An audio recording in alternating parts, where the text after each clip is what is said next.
Le retour de la Formule 1 sur le continent africain est attendu depuis longtemps. La dernière fois que la catégorie reine du sport automobile a honoré l'Afrique de sa présence remonte en 1993 en Afrique du Sud, mais un retour semble désormais être une question de quand plutôt que de si. L'Afrique du Sud reste le pays le plus susceptible d'accueillir un Grand Prix africain, mais elle n'est pas la seule nation à briguer une place au calendrier de la F1. Il y a eu un développement majeur dans la candidature sud-africaine, avec des circuits révélés et une date pour la première course fixée. Aujourd'hui, je vais tout vérifier, alors ne partez pas et n'hésitez pas à vous abonner, à mettre un petit like, et surtout à me dire votre avis dans les commentaires, ça me fera extrêmement plaisir, et ça me dira si vous êtes d'accord pour le retour d'un Grand Prix en Afrique, ou pas du tout.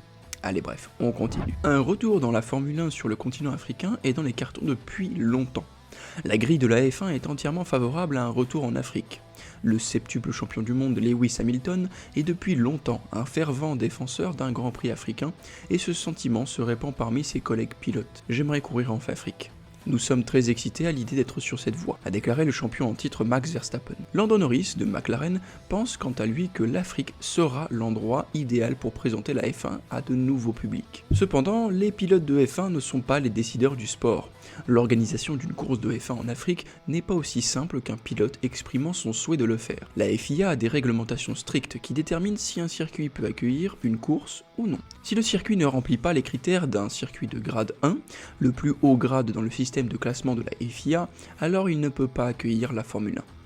Actuellement, il n'y a que 38 circuits de grade 1 dans le monde et aucun d'entre eux ne se trouve en Afrique. Ensuite, la direction de la Formule 1 doit négocier l'aspect commercial de l'équation, en négociant un prix que les organisateurs doivent payer sur le droit d'accueillir la course et en décidant quelle course perdra sa place au calendrier pour laisser sa place à la nouvelle. C'est un processus beaucoup plus complexe que de simplement monter une présentation PowerPoint accrocheuse pour séduire la Formule 1. Actuellement, 2 pays sont en tête pour ramener la F1 en Afrique.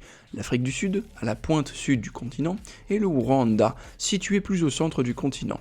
Les 2 pays sont à peu près à plus de 2000 km de distance, légèrement plus proches l'un de l'autre que les Grands Prix de Miami et de Las Vegas. La seule chose qui empêche les 2 pays de lancer des candidatures réussies est la place sur le calendrier de la F1, qui est déjà à pleine capacité avec 24 courses par an. La candidature qui semble prendre le plus de vitesse en ce moment est celle du Grand Prix d'Afrique du Sud, avec 3 sites potentiels en lice pour être présentés à la Formule 1, ainsi qu'une date de début fixée. Le ministre des Sports du pays, Gadvol Mackenzie, a déclaré cette semaine qu'il y avait eu des discussions avec les organisateurs de la Formule 1 et que les pays soumettraient sa candidature en mai pour accueillir un Grand Prix en 2027. Des discussions avec des sponsors potentiels comme Heineken ou Red Bull, entre autres, pour aider à lever le capital nécessaire pour entrer dans la candidature sont déjà en cours, a-t-il dit, avec 50 millions de dollars à lever pour aider à financer la candidature. Il est clair que les gens veulent investir dans ce projet, a déclaré Mackenzie. Nous avons également reçu des nouvelles prometteuses selon lesquelles les Pays-Bas ne reviendront pas, donc nous pourrions obtenir cette place en 2027. Mackenzie a estimé le coût annuel d'accueil à 2 milliards de rands, soit environ 106 millions de dollars. Mais a assuré que le public, en disant que le sponsor du secteur privé monte, est un intérêt significatif, avec des offres dépassant 20 millions de dollars pour l'hospitalité seule. Les circuits potentiels ont vu leur délai de soumission des candidatures récemment prolongé jusqu'à la fin de mi-mars. Avec le Cap et Johannesburg parmi ceux qui espèrent accueillir l'événement. Mackenzie a déclaré que tous les Sud-Africains et les investisseurs intéressés à participer à l'accueil de l'événement devraient soumettre leur candidature et rejoindre le gouvernement dans sa démarche pour la Formule 1 plutôt que d'essayer de le faire séparément. Je vous dis que si je n'amène pas la Formule 1 en Afrique du Sud, alors j'aurai échoué en tant que ministre des Sports, a déclaré Mackenzie, qui a été nommé à ce poste en juin dans le cadre d'un nouveau gouvernement de coalition. La Formule 1 arrive, que ce soit par le feu ou par la force. Avec une date prévue en 2027, à quoi ressemblent les candidatures en tête pour accueillir la course? Kyalami, qui a accueilli la course pour la dernière fois en 1993, est l'un des favoris, en attendant les travaux en cours pour élever le circuit au niveau requis de grade 1 de la FIA.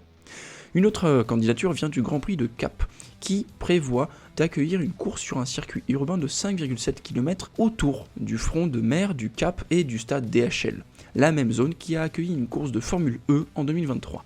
Un circuit spécialement construit à la périphérie de la ville est une autre option. Le circuit de Kyalami à Johannesburg, un foyer du Grand Prix d'Afrique du Sud, enfin un ancien foyer, est une solution toute prête, et bien que le site ait besoin de certaines modifications pour être mis aux normes actuelles de la F1, Puisqu'il est actuellement de grade 2, le coût de cette mise à niveau est bien inférieur à celui de la construction d'un nouveau circuit à partir de zéro. Kyalami semble être de loin l'option préférée de Mackenzie, qui a déclaré à la publication sud-africaine Supersport, fin 2023, que la course va se dérouler à Kyalami. Kyalami fait ce qu'il faut. Les patrons du circuit Toddy Venter et Willy Venter font un excellent travail pour amener Kyalami aux normes de la F1. Ils ont investi de l'argent, c'est là. Le problème pour Kyalami est qu'il a récemment essayé et a échoué à accueillir une course de Formule 1 en 2023. Il a tenté de s'inscrire au calendrier, mais le soutien financier nécessaire pour faire de la course une réalité ne s'est jamais matérialisé. Il devrait également y avoir des questions sur la qualité de la course de Kyalami. Les gens peuvent avoir de bons souvenirs du circuit des années 90, mais la voiture de F1 sont complètement différentes aujourd'hui et sont beaucoup plus grandes. Les circuits lui-même est relativement étroit sur la majeure partie de sa longueur, et les opportunités de dépassement pourraient être limitées au premier virage. Que la qualité de la course soit même une considération pour la direction de la Formule 1 est une autre question. Avant de continuer à parler des deux autres candidatures espérant entrer dans le sport en 2027, si vous appréciez la vidéo, n'hésitez pas à liker et à mettre un petit commentaire, ça me fera extrêmement plaisir. Le Cap est l'autre ville d'Afrique du Sud qui tente d'accueillir une course, bien qu'ils aient deux candidatures distinctes pour essayer d'accueillir la course dans la ville. La première est celle d'une promoteur local Cape Town, GPSA, qui a révélé sa proposition d'organiser une course urbaine dans un circuit de 5 km qui passe autour du stade DHL au nord-ouest de la ville. C'est le même endroit qui a accueilli une course de Formule 1 en février 2023, comme on l'a dit. La conception du circuit est basée sur des routes qui entourent le stade DHL, qui avait été construit à l'origine comme lieu d'accueil pour la course et la Coupe du Monde de football 2010 du pays. Son emplacement répond à l'un des critères énoncés dans la demande de candidature sud-africaine qui exige que le lieu soit une destination emblématique. Le document de candidature stipule que l'environnement doit contribuer à l'apparence et à l'ambiance d'un événement international et de premier plan et ou fournir un arrière-plan emblématique qui s'intègre dans le paysage du Cap, situé juste au-dessus de la côte atlantique, ainsi qu'un paysage dramatique de la ville qui se trouve sous l'ombre de la montagne de la Table. La course de Formule E, qui s'est tenue sur le circuit, a été un succès auprès des fans, mais financièrement, elle n'a pas été rentable et a été annulée pour la saison suivante. Le circuit de Formule 1 suivra à peu près la même tracé que la course de Formule E, mais sur un tracé étendu. Le circuit était incroyablement rapide pour la Formule E, qualifié par le vainqueur de la course, Antonio Félix da Costa, d'ayant une sensation de type Monza. Cependant, il n'était pas dans ses problèmes, et la surface de la piste était incroyablement bosselée. Et les pilotes voyaient leur voiture décoller les 4 roues du sol à partir de plusieurs reprises, et Mahindra a retiré toutes ses voitures de la course en raison des préoccupations concernant des problèmes de suspension. Avec l'effet de sol toujours présent dans la prochaine ère des voitures de F1, une piste bosselée pourrait causer le chaos avec des voitures touchant le sol et perdant de l'adhérence, créant un problème dangereux. La deuxième candidature du Cap est beaucoup moins développée que le plan existant de Formule E.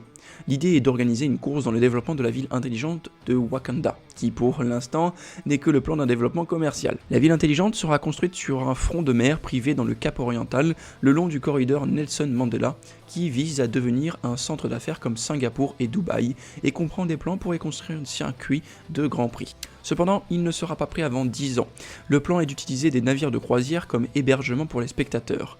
Les bateaux seront amarrés dans le port et pourraient accueillir 100 à 200 000 spectateurs, apparemment après les détails publiés jusqu'à présent. Cependant, tout le plan semble pour un avenir lointain, pas pour 2027. Si l'Afrique du Sud finit par accueillir un Grand Prix en 2027, où pensez-vous qu'il se déroulera? À Kyalami ou au Cap? Faites-moi part de vos réflexions dans les commentaires et n'hésitez pas à mettre un petit like et surtout à me dire si vraiment l'Afrique du Sud peut accueillir un Grand Prix ou si c'est trop compliqué. Allez, on se retrouve la prochaine fois, mercredi 19h pour une autre vidéo, et jusque là, soyez prudents et à la prochaine. Ciao ciao.